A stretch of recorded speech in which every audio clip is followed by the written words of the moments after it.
Good afternoon, all of you. Next topic of cardiovascular drug, that is antihypertensive drug. See, what is hypertension? First, hypertension means increase the blood pressure. Normal से ज़्यादा blood pressure increase हो जाता है means hypertension. और normal blood pressure जैसे आपका systolic diastolic, systolic that is your 120 and diastolic blood pressure in 80 in mm of Hg. सो ये जो 120 80 नॉर्मल ब्लड प्रेशर है, यदि इससे ज़्यादा ब्लड प्रेशर इंक्रीज हो रहा है उसे कहते हैं hyper tension. So what is anti hypertensive drug? Those drug which treat the hypertension state. जो मेडिसिन, जो drug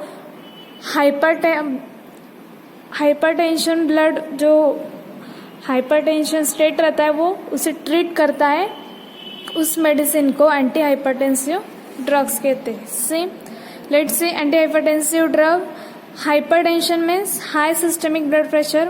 okay, hypertension means high systemic blood pressure, मतलब ब्लड प्रेशर इंक्रीज होता है due to defect in hemodynamic function and this the arterioles are under excessive sympathetic nervous system stimulation.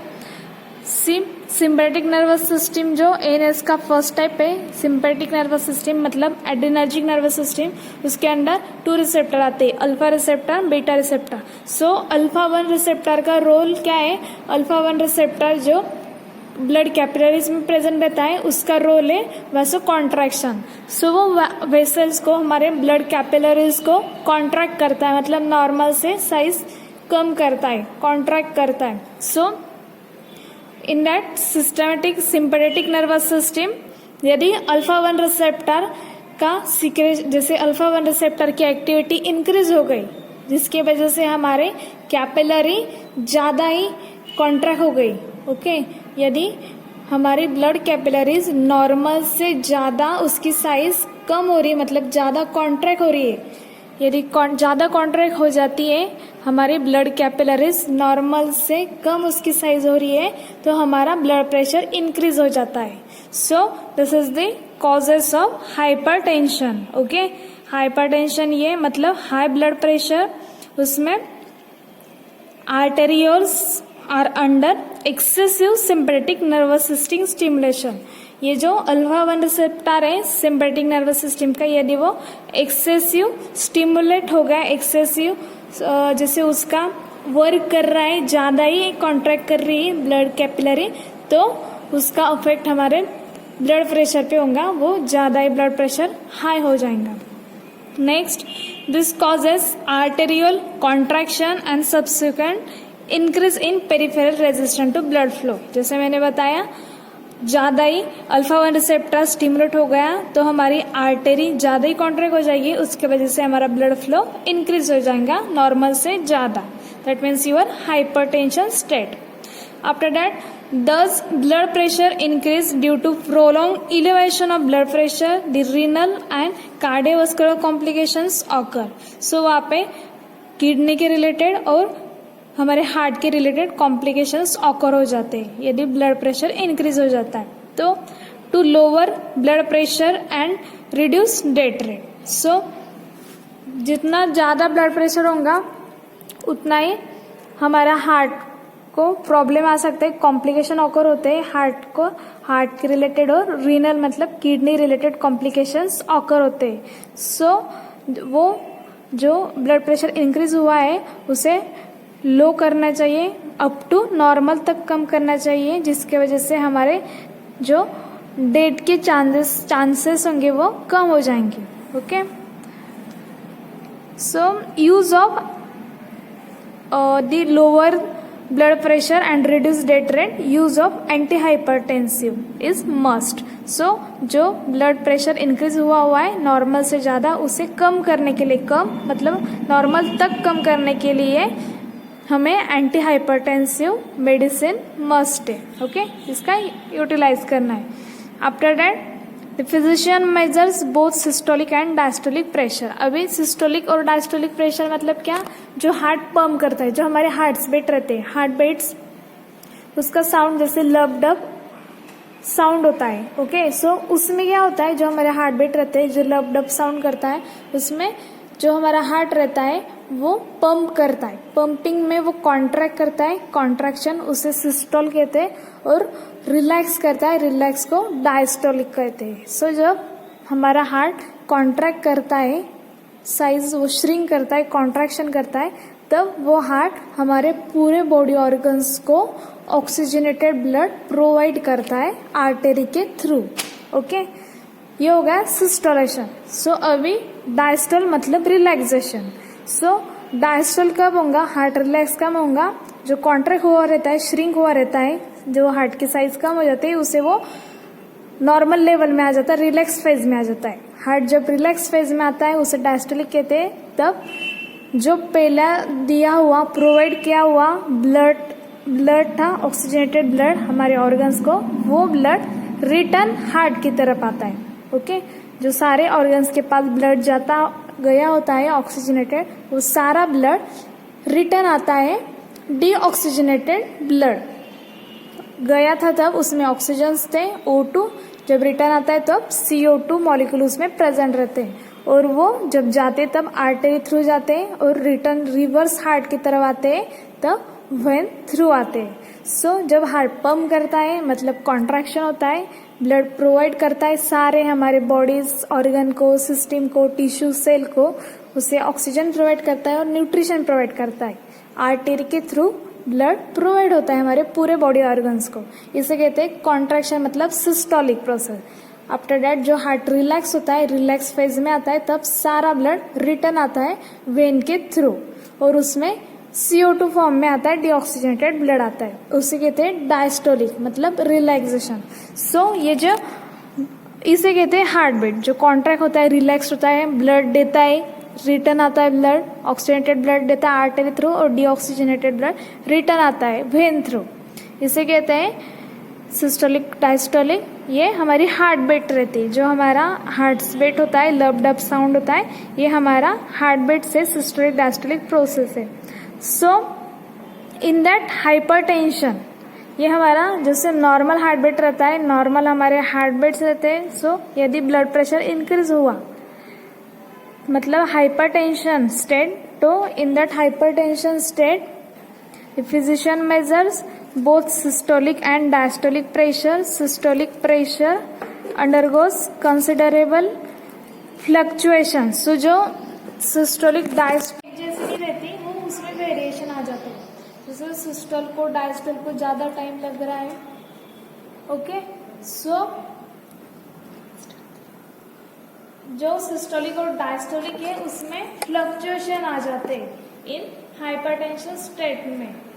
सी वो fluctuation कैसे रहते हैं, systolic pressure undergoes considerable fluctuation, exercise, excitement, meals. जैसे हमारा meals कम ज़्यादा, क्वालिटी कम ज़्यादा या फिर क्वांटिटी, फिर या हम एक्सरसाइज कर रहे, ओके, हम एक्सरसाइज कर रहे, या फिर एक्साइटमेंट स्टेट में हम, जब हम एक्साइटमेंट स्टेट में रहते हैं, या फिर हम जैसे रनिंग करते हैं। ओके, सो हमारे हार्ट बीट इंक्रीज हो जाती है, नॉर्मल से ज़्यादा धक-धक होती है, नॉर्मल से ज़्यादा लब साउंड होता है।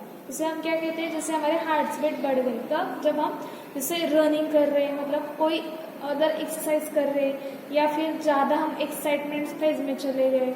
ओके, इसके दौरान जैसे जो हमारे हार्ट बीट नॉर्मल से ज़्यादा इंक्रीज हो जाते हैं। सो ये दिस इज योर सिस्टोलिक।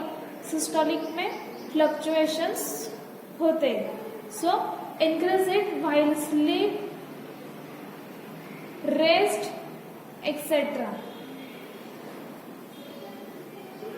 सी जो एक्साइटमेंट दौरान और एक्सरसाइज दौरान जो हमारे कॉन्ट्रैक्शन मतलब सिस्टोलिक बढ़ा हुआ होता है, वो जब हम जैसे नॉर्मल रेस्ट करते हैं, स्लीप करते हैं, वो एज इट इज हो जाता है डिमिनिश इट। ओके, सो ये हो गया systolic. After that diastolic. Diastolic pressure undergoes little fluctuation. Okay, systolic pressure undergoes considerable fluctuation. वहां पर कंसिडरेबल फ्लक्चुएशन था, जैसे एक्सरसाइज, एक्साइटमेंट, मील्स इंक्रीज। ये इंक्रीज करता है, और व्हाइल स्लीप रेस्ट डिमिनिशिंग। जैसे कॉमन सेंस है, जैसे हम रनिंग कर रहे हैं, एक्सरसाइज कर रहे हैं, या हम ओवर एक्साइटमेंट हो गए तो हमारे हार्ट बीट इंक्रीज हो जाते हैं, सही है। और जैसे हम नॉर्मल पोजीशन में स्लीपिंग में या रेस्ट कर रहे हैं तो वो जो इंक्रीज हुआ होता है हार्ट बीट वो कम हो जाते हैं, सही है। सो ये हो गया सिस्टोलिक का। अभी डायस्टोलिक का। डायस्टोलिक मतलब रिलैक्सेशन का। So diastolic pressure undergoes little fluctuation, इसमें कम फ्लक्चुएशन होता है। कैसा? Hence the term hypertension is usually considered to be an abnormal elevation in diastolic pressure, which is a measure of peripheral resistance and indicates a constant load against which heart has to work. Increase in diastolic pressure indicate that the heart is approaching towards its failure. Okay? जो systolic में fluctuation था वो consider किया जाता है, क्योंकि जैसे हम नॉर्मली रनिंग कर रहे हैं, एक्साइटमेंट हो रहे, तब ऑब्वियस हमारे हार्ट बीट इंक्रीज ही होंगे, इट्स कंसिडर। लेकिन जो डायस्टोलिक प्रोसेस रहता है उसमें यदि इंक्रीज इन डायस्टोलिक प्रेशर, यदि डायस्टोलिक प्रेशर इंक्रीज हो रहा है तो इसका मतलब indicate that the heart is approaching towards its failure. Okay? Contraction सिर्फ हमारे रनिंग मतलब एक्सरसाइज को एक्सरसाइज दौरान या एक्साइटमेंट दौरान बढ़ता है, सो इट्स कंसिडरेबल। लेकिन जो डायस्टोलिक रिलैक्सेशन का फेज है, जो रिलैक्सेशन का फेज है उसमें यदि डायस्टोलिक जैसे रिलैक्सेशन ज्यादा टाइम आपका हार्ट रिलैक्स हो रहा है, ओके? जैसे मैंने रिलैक्स में क्या होता है, आपको पूरे बॉडी ऑर्गन्स को जो ब्लड दिया हुआ होता है ऑक्सीजनेटेड, वो रिटर्न हार्ट की तरफ आता है। ओके? आपका ब्लड हार्ट की तरफ आ गया, ये हुआ आपका रिलैक्सेशन फेज। और ज्यादा टाइम आपके हार्ट की तरफ ही ब्लड है, फिर से हार्ट आपके बॉडी ऑर्गन्स को, टिश्यू को प्रोवाइड नहीं कर रहा है ज्यादा टाइम के लिए, सो आपके डेड, आपको जो टिश्यू सेल है वो डेड भी हो सकते हैं। ओके ना? सो जैसे डायस्टोलिक फेज है, रिलैक्सेशन फेज है, उसमें ज्यादा टाइम ले रहा है, जैसे ब्लड रिटर्न आया हार्ट की तरफ और एज इट इज ज्यादा टाइम के लिए फिर से ब्लड नहीं दे रहा है सारे ऑर्गन्स को, तो सारे ऑर्गन सिस्टम वर्क नहीं कर पाएंगे, जो हमारे टिश्यू सेल्स है वो प्रॉपर वर्क नहीं कर पाएंगे, वो डेड भी हो सकते हैं। सो यदि डायस्टोलिक प्रेशर इंक्रीज हो रहा है, दैट मीन्स यू आपका हार्ट, ये आपकी हार्ट फेलियर कंडीशन है। Okay? So see, it is difficult to determine specific pressure at which hypertension begins. However, it may be useful to consider C. Normal pressure आपका है, systolic मतलब contraction वो 120 है, और डायस्टोलिक मतलब रिलैक्सेशन वो 75 to 85 in mm of Hg. Okay? After that, borderline hypertension, systolic 140 and diastolic 90 to 95. Next, mild hypertension 140 systolic, 140 to 160 systolic. Okay? यहाँ पर थोड़ा सा हाइपरटेंशन हुआ है, मतलब माइल्ड। ओके?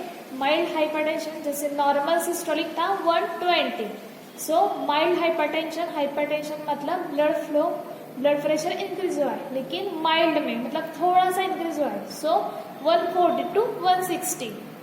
और डायस्टोलिक 95 to 105। नॉर्मल डायस्टोल हमारा 75 to 85, और माइल्ड हाइपरटेंशन में diastolic 95 to 105। Next, moderate hypertension, systolic more than 140 and diastolic 105 to 120। After that severe hypertension more than 140। हमारा नॉर्मल सिस्टोलिक ब्लड प्रेशर 120 है, और सेवर हाइपरटेंशन में systolic blood pressure 140 से ज्यादा जाता है। Okay? Normal systolic blood pressure 120 है, और सेवर हाइपरटेंशन में वो 140 के अबव चला जाता है। ओके?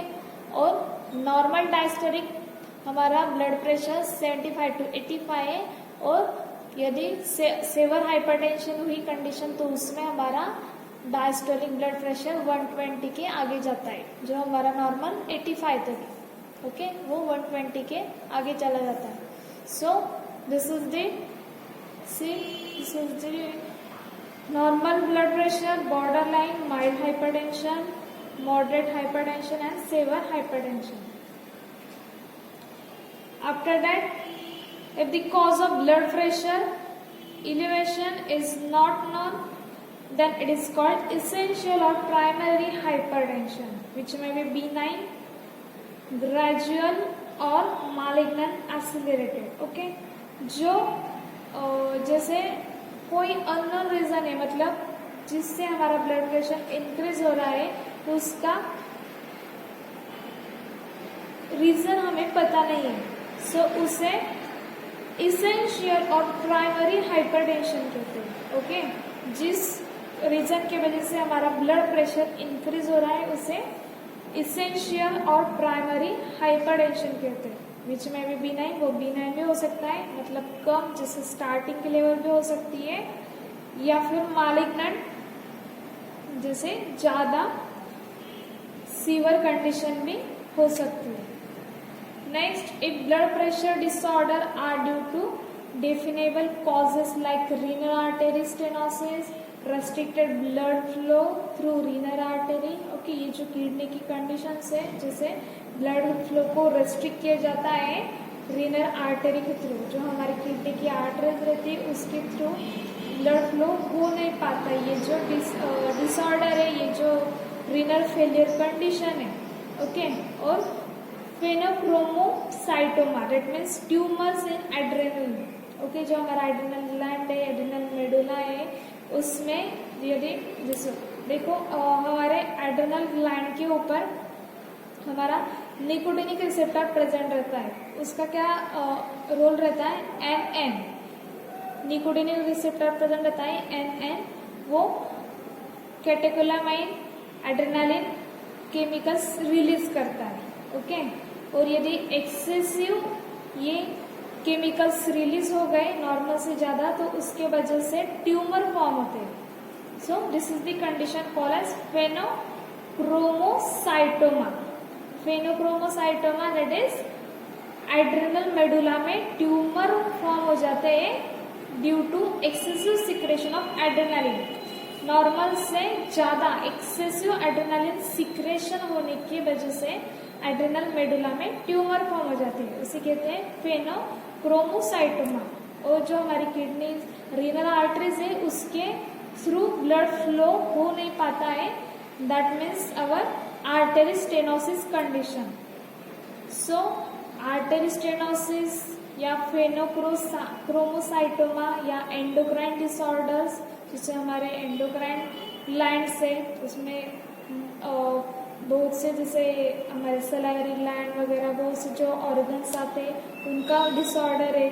सो लाइक अल्डेनोमास, जैसे एक्सेसिव सिक्रेशन ऑफ अल्डोस्टेरोन, हमारा जो हार्मोन है अल्डोस्टेरोन उसका यदि एक्सेसिव सिक्रेशन हो रहा है, दैट मीन्स एंडोक्राइन का डिसऑर्डर. सो ये जो डिसऑर्डर्स है, एंडोक्राइन का disorder, after that adrenal gland medulla में ट्यूमर फॉर्म हो जाता है, एंड आर्टरी स्टेनोसिस, ये जो डिसऑर्डर है ये it is refer as secondary और मालिग्नेंट हाइपरटेंशन. इनके वजह से सीवियर हाइपरटेंशन ऑकर होता है, मतलब हार्मफुल, जैसे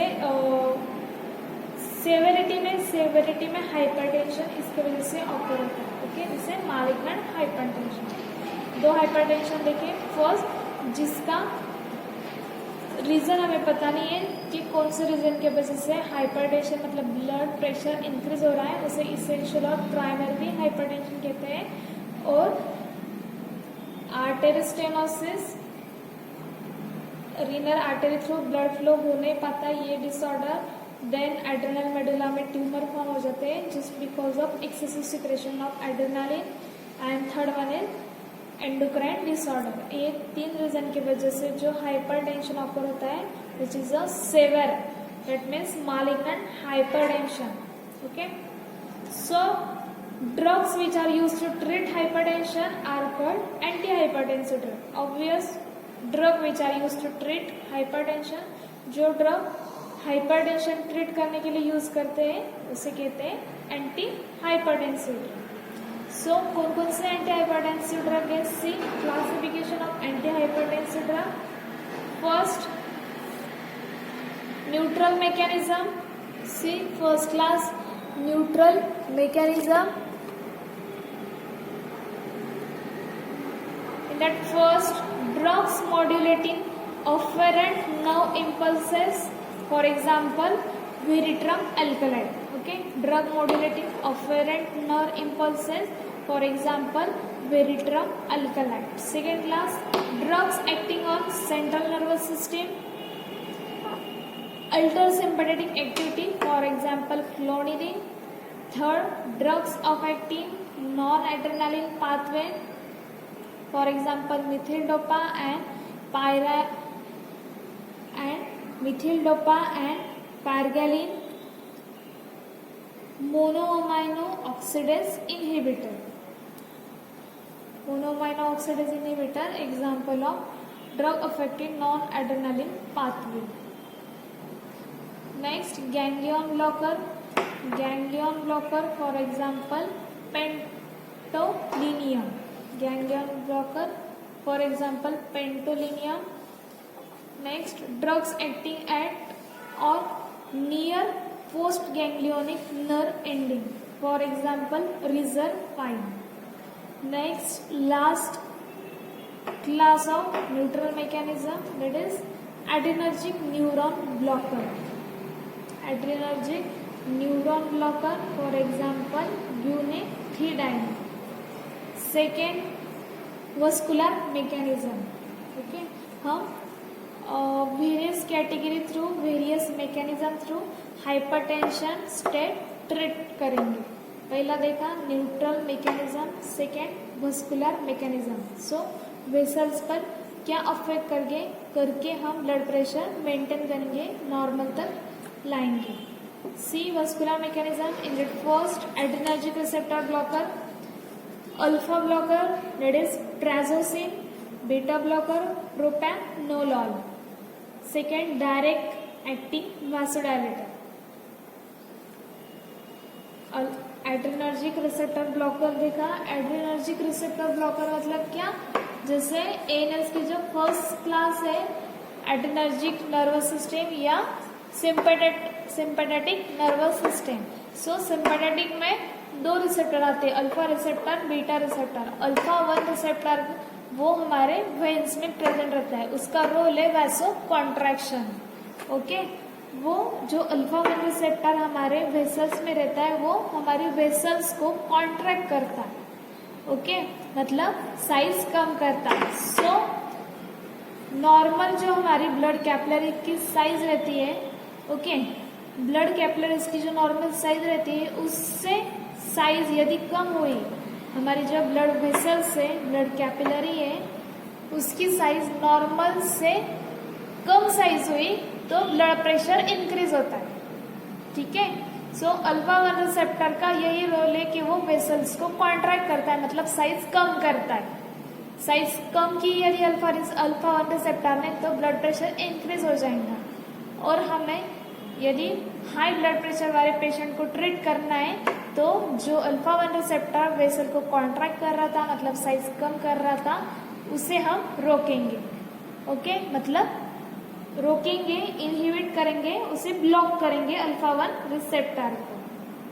सो अल्फा रिसेप्टर को ब्लॉक किया मतलब वो वेसल को कॉन्ट्रैक्ट नहीं करेगा, मतलब साइज कम नहीं करेगा, मतलब हमारी कैपिलरीज की नॉर्मल साइज रहेंगी और ब्लड प्रेशर नॉर्मल मेंटेन हो जाएगा.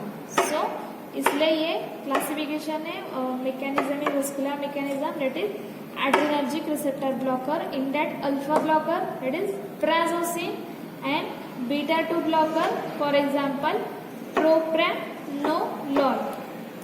Second, direct acting vasodilator. Direct acting vasodilator, see, vasodilator means dilation means increase the size of particular. जैसे increase the size of vessel. vasodilator मतलब वेसल्स की size increase करता है.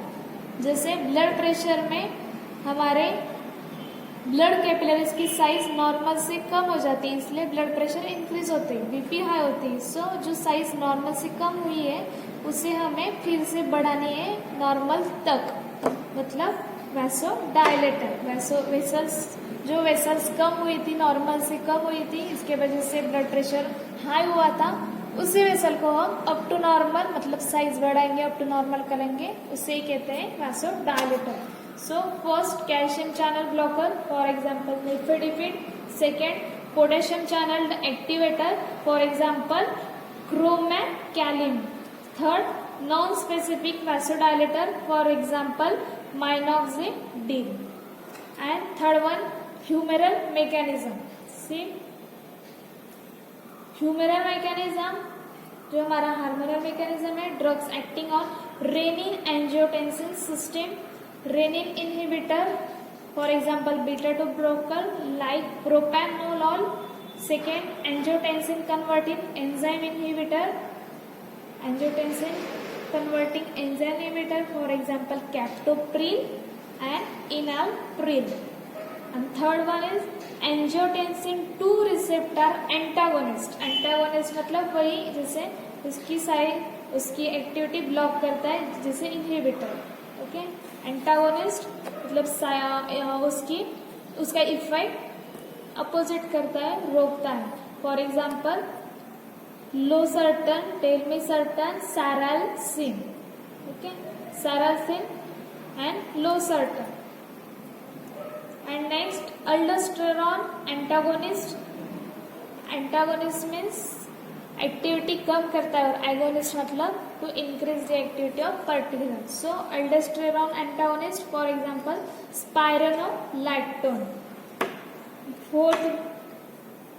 Fourth category of antihypertensive medicine, that is diuretic chapter में हमने already discuss किया है। Diuretic means increase the flow of urination. जैसे यूरिन का फ्लो इंक्रीज होता है, वैसे ही हमारे ब्लड प्रेशर, जो ब्लड कैपिलरीज रहती है उस पर का प्रेशर कम होता है और हमारी ब्लड प्रेशर नॉर्मल हो जाता है। ओके, सो डायरेटिक मेडिसिन का भी इम्पोर्टेंट रोल है बीपी ब्लड प्रेशर मेंटेन करने में। Okay, so diuretic for example hydrochlorothiazide and furosemide. Furosemide is the common drugs of diuretic. Okay, diuretic, hydrochlorothiazide and furosemide. Okay, so हमने antihypertensive drug देखा, then normal blood pressure, various ranges देखे blood pressure के, जैसे normal, mild hyper, severe hyper, इसके ranges देखे। After that causes, 2 types के hypertension देखे, unknown reason वाले इसेंशियल एंड रीजन वाले मैलिग्नेंट हाइपरटेंशन। नेक्स्ट क्लासिफिकेशन देखे एंटीहाइपरटेंशन के। Next properties of an ideal antihypertensive agent. जो हमारे एंटीहाइपरटेंसिव एजेंट होंगे, मेडिसिन होंगी, उसकी प्रॉपर्टी आइडियल कैसी चाहिए, जिससे हमें मैक्सिमम हमारा ब्लड प्रेशर ट्रीट हो जाएगा, कोई साइड इफेक्ट नहीं मिलेंगे, और ज़्यादा पोटेंसी वो प्रोवाइड करेंगे। ओके, ज़्यादा वो पोटेंट रहेंगे, ज़्यादा ब्लड प्रेशर हार्ट पेशेंट को हेल्पफुल रहेंगे। सो उनकी कौन कौन सी जो एंटी हाइपरटेंसिव मेडिसिन है उनमें कौन सी आइडियल प्रॉपर्टी चाहिए। See first, it should cause gradual blood pressure lowering in all body position. Okay, it should cause gradual blood pressure, gradual mean benign, okay, जो it should cause gradual blood pressure lowering in all body position में high BP lower करेगा, treat करेगा। Second, it should lower precapillary resistance without decreasing cardiac output। जो प्रीकैपिलरी resistance है वो उसने लो करना चाहिए विदाउट डिक्रीजिंग कार्डियक आउटपुट। जो हमारा कार्डियक का आउटपुट है, मतलब जैसे ब्लड फ्लो है, उसका वर्क है, वो बिना कम करे उस पर जो रेजिस्टेंस आता है, कोई प्रेशर आता है, उसे उसमें कम करना चाहिए। Third one is it should be absorb orally. जैसे ओरली जो हम टैबलेट लेते हैं वो ओरली भी एब्जॉर्ब होनी चाहिए। जैसे कोई हार्ट पेशेंट को इमरजेंसी आ रही तो हम क्विकली फिजिशियन अवेलेबल नहीं कर पाएंगे, ये टैबलेट रही या फिर रोज़ जो बीपी पेशेंट रहते हैं उन्हें रोज़ मेडिसिन लेते जैसे वो ओके आफ्टर मील वगैरह जो भी मेडिसिन लेते हैं, सो रोज़ फिजिशियन अवेलेबल नहीं कर पाते, सो वो ओरली मतलब माउथ थ्रू भी एब्जॉर्ब होनी चाहिए। सो इट शुड बी, उसने ये प्रॉपर्टी होनी ही चाहिए, it should be absorb orally. Next, it should have slow detoxication to improve efficiency. Okay, उसमें डिटॉक्सिकेशन स्लो चाहिए टू इम्प्रूव इफिशिएंसी, वो इफेक्ट उसने प्रोवाइड करना चाहिए। ओके, इफेक्टफुल चाहिए। Next, it should be effective in considerable low doses so as to avoid side effect. Okay, कम dose में जो एंटी हाइपरटेंसिव मेडिसिन है वो कम डोज में ज़्यादा इफेक्टफुल, जैसे ज़्यादा पावरफुल, जैसे स्मॉल डोज में वो ज़्यादा इफेक्ट देने वाले मेडिसिन चाहिए। ऐसा उसके वजह से साइड इफेक्ट पर हम, जैसे side effect nausea, vomiting, diarrhoea, constipation, headache, okay, ऐसे साइड इफेक्ट हम अवॉइड कर पाएंगे जब हम कम डोज मेडिसिन लेंगे। सो कम डोज मेडिसिन में ही ज़्यादा इफेक्ट इस मेडिसिन ने प्रोवाइड करना चाहिए। Okay, next, it should not produce tachycardia और पोस्टरल हाइपोटेंशन। इस मेडिसिन के वजह से ब्लड प्रेशर जो हाई रहता है उसे अप टू नॉर्मल ही ट्रीट करना चाहिए, नॉर्मल से कम नहीं करना चाहिए। Next, tolerance should not be develop with chronic administration. जैसे बीपी पेशेंट के एक बार, जैसे नॉर्मली आपने सुना होगा ब्लड प्रेशर, जो बीपी पेशेंट रहते हैं उनकी मेडिसिन शुरू हो गई तो उनको कंटिन्यू रखनी पड़ती है, जैसे फॉर एग्जांपल लाइफ टाइम। सो जैसे वो यदि कोई पर्टिकुलर मेडिसिन कंटिन्यू कर रहे या ज़्यादा लॉन्ग पीरियड के लिए ले रहे सपोज, ओके, सो कोई भी मेडिसिन लॉन्ग पीरियड के लिए एडमिनिस्टर करो तो उसका टॉलरेंस, बॉडी को टॉलरेंस ऑकर हो जाता है। टॉलरेंस मतलब बॉडी को उसकी इतनी आदत पड़ जाती है कि एक टाइम आता है जब वो डोज, उतनी क्वांटिटी उस पेशेंट को इफेक्ट देने के लिए सफिशिएंट नहीं रहती। जैसे 500 mg मेडिसिन कंटिन्यू कोई पेशेंट ले रहा है 8 दिन, 10 दिन, 15 दिन, 1 महीना, सो उससे 1 महीने में उसकी बॉडी को उस 500 mg का टॉलरेंस हो जाएगा। मतलब 1 महीने के बाद यदि उस पेशेंट को इफेक्ट चाहिए तो 500 mg असर नहीं कर पाएगा, सो उसकी क्वांटिटी डबल या 1.5 गुना बढ़ानी पड़ेगी।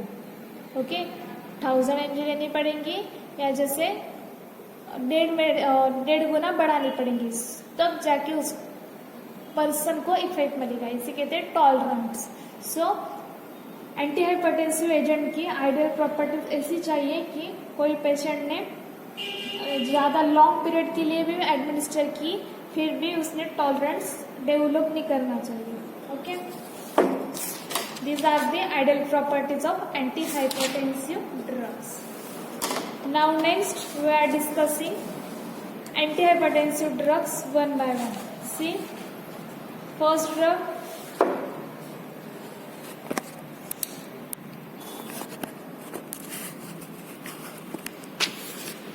methyldopa.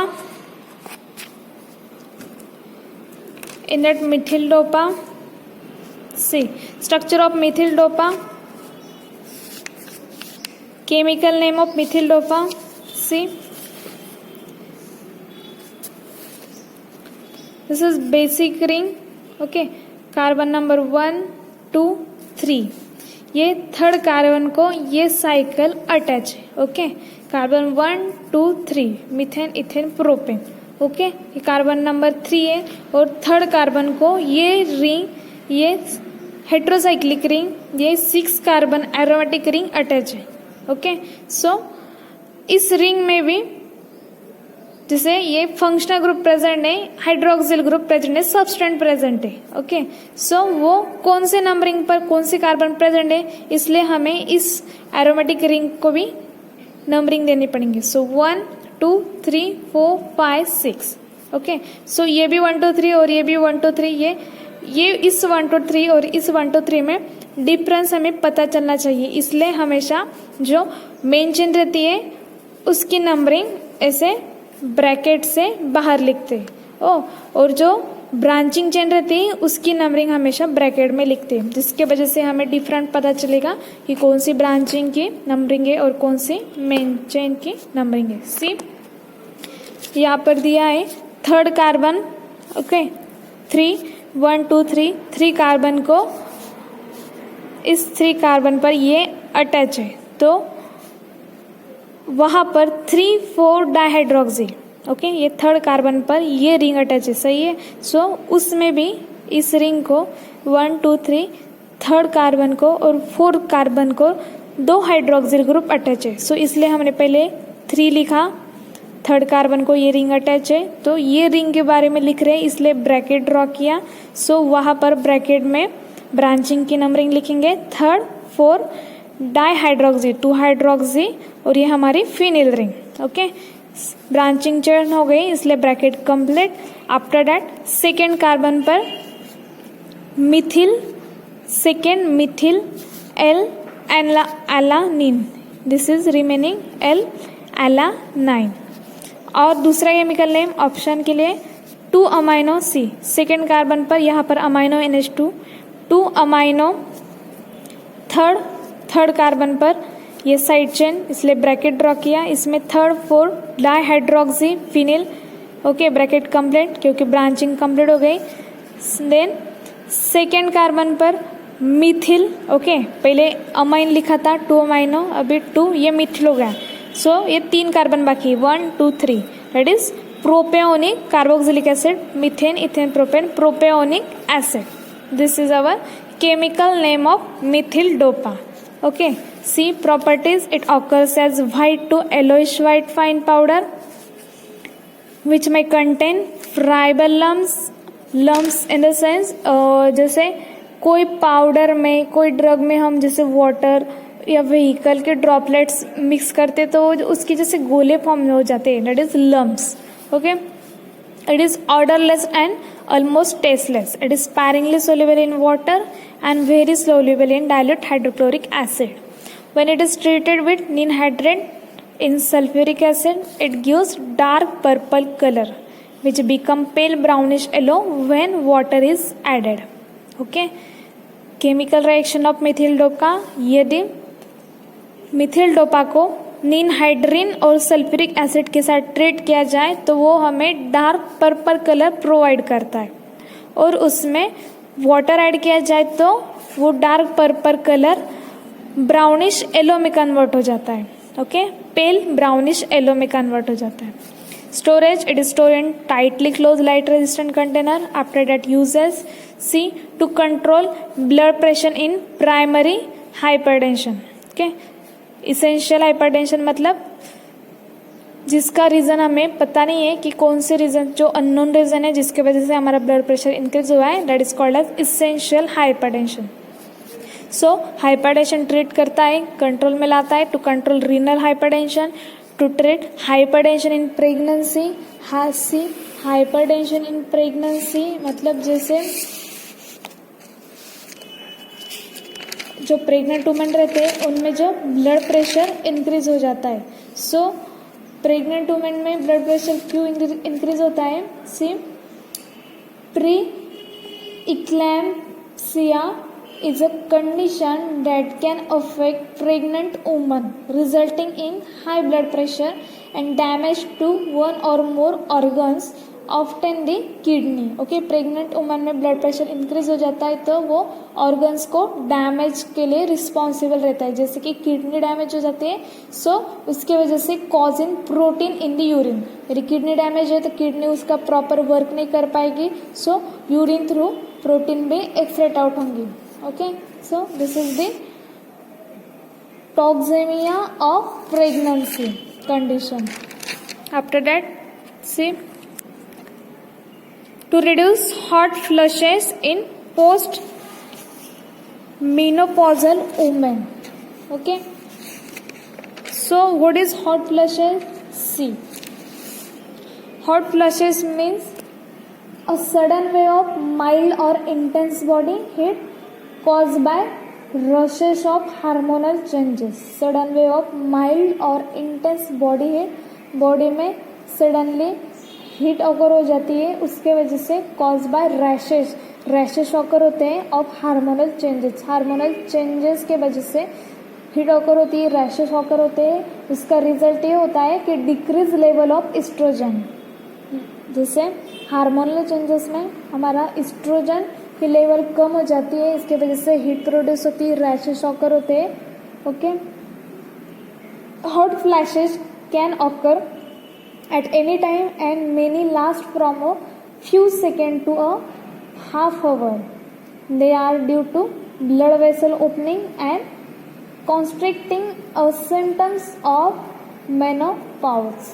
Okay, so hot flashes मतलब क्या, हमारे हार्मोनल चेंजेस होते हैं, एस्ट्रोजन की लेवल कम हो जाती है, इसके वजह से हमारे बॉडी में सडनली हॉट वेव इंटेंस हो जाती है हमारे बॉडी में, जिससे हीट इन्वॉल्व हो जाती है just because of decrease level of oestrogen. Okay, उसे कहते हैं हॉट फ्लैशेस. सो जो ब्लड प्रेशर इंक्रीज होता है, जो हार्मोनल चेंजेस के वजह से हीट इंक्रीज होती है, दैट इज हॉट फ्लैशेस. उसे मिथिल डोपा ट्रीट करता है. Next, to treat pheochromocytoma and carcinoid tumour. Okay, phenochromoscytoma means hormone secreting tumor that can occur in the adrenal gland. Okay, adrenal gland जो हमारे adrenal gland में hormones रहते हैं, वो जो कैटेकोलम एंड एड्रेनालाइन एक्सेसिव सिक्रेशन के वजह से जो ट्यूमर फॉर्म होता है, उसे कहते हैं फेनोक्रोमोसाइटोमा. Because of hormone secreted, and symptoms of phenochromoscytoma include high blood pressure, sweating, rapid heartbeats and headache. Okay, उसके सिम्टम्स से ब्लड प्रेशर इंक्रीज हो जाता है, स्वेटिंग ऑकर होती है, पसीना आता है, देन हमारे हार्ट बीट्स रैपिड इंक्रीज होते हैं एंड हेडेक ऑकर होता है. सो ये pheochromocytoma methyl dopa drug treat करता है. And next is carcinoid tumour. What is carcinoid tumour? Carcinoid tumour is a slow growing cancerous tumour that can grow in several places, that is stomach, appendix, small intestine, colon, rectum and or lungs. Carcinoid tumor मतलब these are the slow growing cancerous tumor. ये cancerous tumor है slow growing वाला, वो several places में grow होते हैं, जैसे stomach, appendix, small intestine में, colon में या रेक्टस या और लंग्स में. Okay, so the treatment include surgery, and इसमें सर्जरी करते हैं क्योंकि ट्यूमर तो थ्रू सर्जरी रिमूव कर पाते हैं हम. ओके, एंड मेडिसिन में such as drug that block cancer cells from secreting hormone और boost the immune system. So हम इसमें जो मेडिसिन यूज करेंगे वो मेडिसिन जो कैंसरस सेल से उसे ब्लॉक करेंगे, उसकी ग्रोथ नहीं होने देंगे, जैसे नेबरिंग सेल्स को कैंसरस मल्टीप्लिकेशन या स्प्रेडिंग नहीं होने देंगे. ओके, उसे ब्लॉक करेंगे. और जो हमारे हार्मोन्स थे, कैंसरस सेल जिस हार्मोन से सीक्रेट होते हैं उसे हम ब्लॉक करेंगे और हमारी इम्यून सिस्टम को बूस्ट करेंगे. Okay, so methyl dopa is used to treat or is used as a used for block cancer cells, okay, from secreting hormone. That is used in the condition of carcinoid tumor. So next, doses for methyl dopa tablet, brand name Imdopa and Meldopa and Almed. Next drug, clonidine. See, structure of clonidine. See, structure of clonidine. After that, properties of clonidine. Its hydrochloride is a white to off-white crystalline powder which is odorless, and has a bitter taste. It is soluble in water. It is stable in light, air and heat. Storage, it is well closed container. Okay, air tight container की ज़रूरत नहीं है क्योंकि वो light air में heat में stable है. So normal, it is just store in well close container. After that uses, first to treat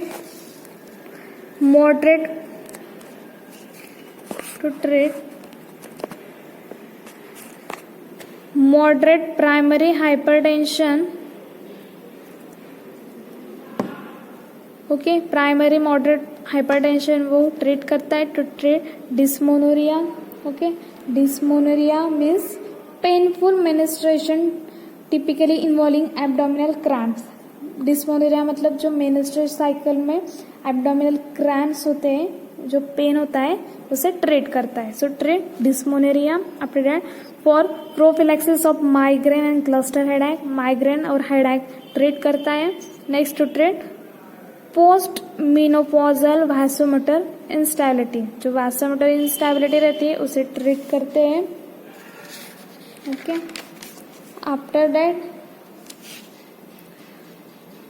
for management of opiate addiction, जो ओपिएट एडिक्शन है, जैसे नारकोटिक्स ड्रग की जो एडिक्शन है उसे ट्रीट करते हैं. Next, it is vasodilator, decrease renin release and also causes bradycardia. vasodilate मतलब वेसल्स को, ब्लड वेसल्स को, जो वेसल्स की साइज नॉर्मल से यदि कम हुई, ओके, ब्लड वेसल्स की साइज यदि नॉर्मल से कम होती है तो उसके वजह से ब्लड प्रेशर इंक्रीज होता है, बीपी हाई होती है.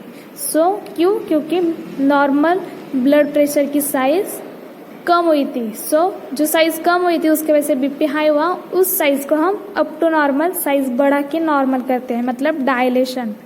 वेसल्स की नॉर्मल साइज कम हो गई इसलिए बीपी हाई हुआ था. सो उसी वेसल के साइज को हम फिर से बढ़ाएंगे नॉर्मल तक, उसे कहते हैं वैसोडाइलेटर.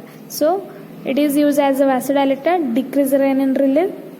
ओके, रेनिन रिलीज ज़्यादा नहीं होती, कम होती है, उसके वजह से ऑल्सो कॉजेस ब्रैडीकार्डिया, मतलब हमारे हार्ट रेट कम हो जाते हैं, हाई बीपी ट्रीट हो जाती है. Dosage form clonidine tablet, clonidine injection, brand name Hyperdine and Acramin. Next guanethidine. Next drug is see structure of guanethidine. See, in that guanidine there are 8-member heterocyclic ring containing one nitrogen heteroatom. See, यहाँ पर 8 carbon है, 1 2 3 4 5 6 7 8. Okay, ये octa member heterocyclic ring है. Sorry, octa member मतलब 8 member, 8 carbon की हेटेरोसाइकल ring है containing 1 heteroatom, 1 nitrogen heteroatom. ये 8 carbon ring में एक नाइट्रोजन हेटेरोएटम है, उसे कहते हैं guanethidine. Okay, guanethidine ring is a 8 member heterocyclic containing 1 nitrogen atom derivative, that is octahydroazosine. This is called as octa, मतलब 8 member ring containing 1 nitrogen atom, that is octahydroazosine. After that, properties of octahydro, that is guanidine. See, monosolvate salt, white to off-white crystalline powder, almost odorless, and it is sparingly soluble in water and practically insoluble in chloroform. Storage, tightly closed light resistant container. Uses, control all forms of hypertension. Okay, जैसे borderline hypertension, mild hypertension, moderate hypertension, severe hypertension. हमने various ranges, various type के hypertension with उनके ranges देखे. So various forms के hypertension वो treat करता है. नेक्स्ट, treat renal hypertension, treat hypertensive toxaemia of pregnancy. Okay, जैसे मैंने को बताया, टॉक्सेमा ऑफ प्रेगनेंसी में ब्लड प्रेशर इंक्रीज हो जाता है प्रेग्नेंट वुमन में, उसके वजह से उसके ऑर्गन्स, एक या ज़्यादा ऑर्गन डैमेज हो जाते हैं, for example kidney. Okay, so this is very risky. So causing protein in the urine. Protein में यूरिन में प्रोटीनेशन होता है. Next, treat dysthyroid lid retraction to prevent lid retraction in thyrotoxicosis. Okay, thyrotoxicosis condition treat करता है.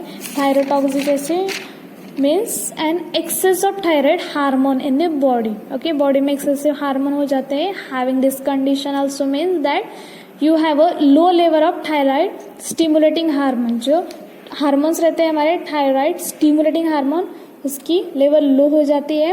And that is TSH in your blood stream में वो level कम हो जाती है because the pituitary gland sense that you have enough thyroid hormone. Okay, हमारे thyroid hormone की बॉडी में एक्सेशन हो जाता है. वो ये कंडीशन ट्रीट करता है. Guanethidine and treat glaucoma. Glaucoma that means condition that is glaucoma. हमारी जो ऑप्टिक नर्व रहती है, दैट मीन्स आई की जो हमारी नर्व रहती है optic nerve, those are responsible for vision. Vision के लिए, देखने के लिए जो हमारी ऑप्टिक नर्व रहती है वो डैमेज हो जाती है बिकॉज ऑफ इंक्रीज इंट्राओक्युलर प्रेशर. हमारे आई में का जो प्रेशर रहता है वो एक्सेसिव इंक्रीज होने की वजह से हमारी ऑप्टिक नर्व डैमेज हो जाती है, ब्रेक हो जाती है. इसके वजह से हमें जैसे ब्लाइंडनेस में also occur. Okay, blindness occur हो जाता है. That is called as glaucoma. So ये कंडीशन ट्रीट करता है guanethidine by decrease in intraocular pressure. Okay, updated dosage form guanethidine tablet, guanethidine eye drops. Brand name Ismelin. Next drug is reserpine. See, it is an alkaloid obtain from the root of species of rauwolfia. आपका cognosy pharmacognosy में हुआ है. It is obtain from root of rauwolfia. Rauwolfia ये root है, इससे reserpine obtain होता है. Family apocynaceae, mainly R serpentina. It is derivative of yohimbine. It contains indole heterocycle. Okay, it contains indole heterocycle. Next, see structure of reserpine. This is the structure of reserpine.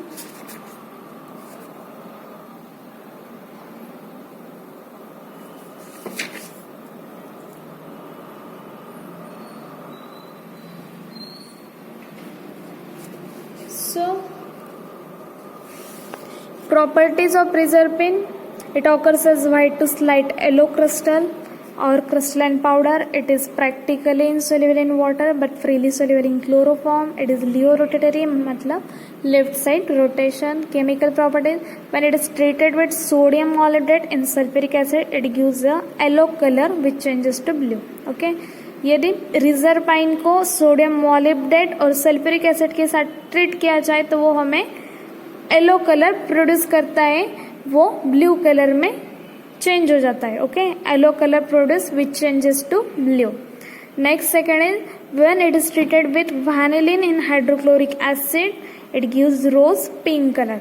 यदि reserpine को vanillin hydrochloric acid के साथ HCl के साथ treat किया जाए तो वो हमें रोज पिंकिश कलर प्रोवाइड करता है.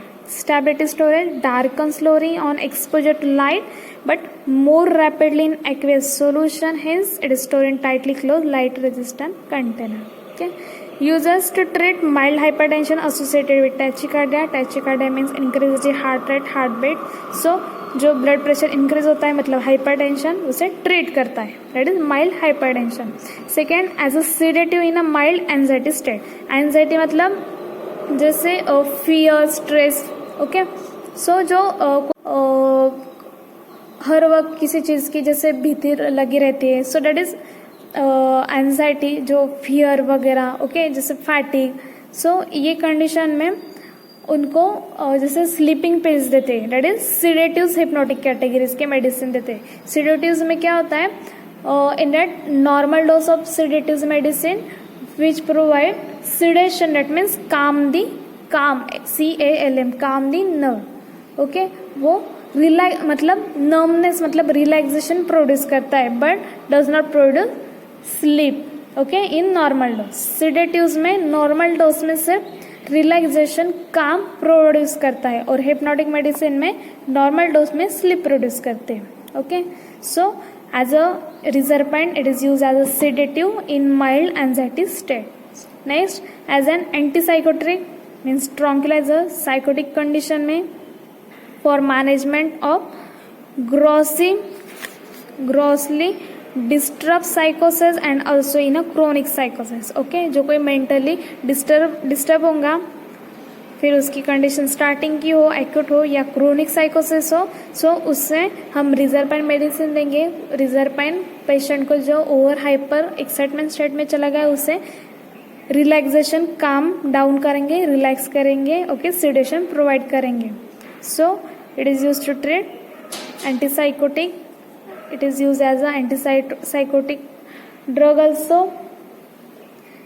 Next, to treat Raynaud's phenomenon, okay, so Raynaud's phenomenon और snake bite। Reserpine first mild hypertension treat करता है, then as a sedative, sedation मतलब calm, relaxation, calm down provide करता है, एज अ एंटीसाइकोटिक यूज करता है, एंड स्नेक बाइट जैसे snake ने बाइट किया सो वो पॉइजनिंग ट्रीटमेंट, स्नेक का पॉइजनिंग ट्रीटमेंट ट्रीट करता है, okay.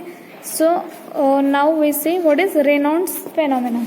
So Raynaud's phenomenon, that is Raynaud's is a disease, is a rare disorder of the blood vessel। blood vessel के disorder है usually in the fingers and toes। this is the blood vessel disorder, okay। Raynaud's, this is the rare disorder of a blood vessel। ये blood vessel के disorder है, वो कहाँ पर occur होते हैं, usually in the fingers and toes में।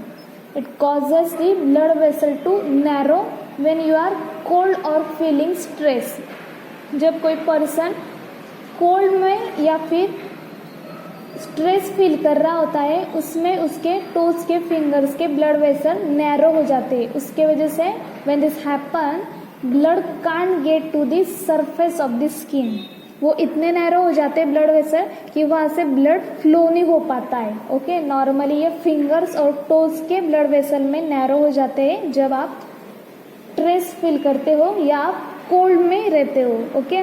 Cold feel करते हो या कोल्ड में आप रहते हो जैसे वेदर में, या फिर स्ट्रेस फील करते हो तो अब आपके फिंगर्स और टोज के ब्लड वेसल इतने नैरो हो जाते हैं कि वहाँ से ब्लड फ्लो नहीं हो पाता है, और ब्लड फ्लो नहीं हो पा रहे होगा तो वहाँ पे जो हमारे टिश्यू है, सेल्स है, स्किन है, वहाँ पर ब्लड मिलता नहीं है, ओके, वहाँ ब्लड पहुँचता नहीं है। सो उसके वजह से affected area turns white and blue, वहाँ पर की स्किन वाइट और ब्लू ऑकर हो जाती है। That is called as Raynaud's disease, okay. So Raynaud's disease, snake bite as a sedative, as antipsychotic and mild hypertension treat करता है, that is rauwolfia. Dosage form of rauwolfia, reserpine, dosage form of reserpine, reserpine tablet, reserpine sustain release capsule. Sustain relief capsule मतलब body में वो ज़्यादा time की रहती है और स्लोली मेडिसिन रिलीज करती रहती है। जैसे हमारी जैसे लॉन्ग टर्म थेरेपी है कोई ज़्यादा, जैसे वायरल इन्फेक्शन, बैक्टीरियल ब्लड में इन्फेक्शन है, ज़्यादा टाइम के लिए हमें ड्रग की ज़रूरत है, सो वो बॉडी में ज़्यादा टाइम रहती है और स्लोली जैसा ड्रग हमें चाहिए वैसे मेडिसिन रिलीज करती रहती है। That is reserpine tablet, sustain release capsule, brand name Serpasil, Adelphane and Jerbolon, okay.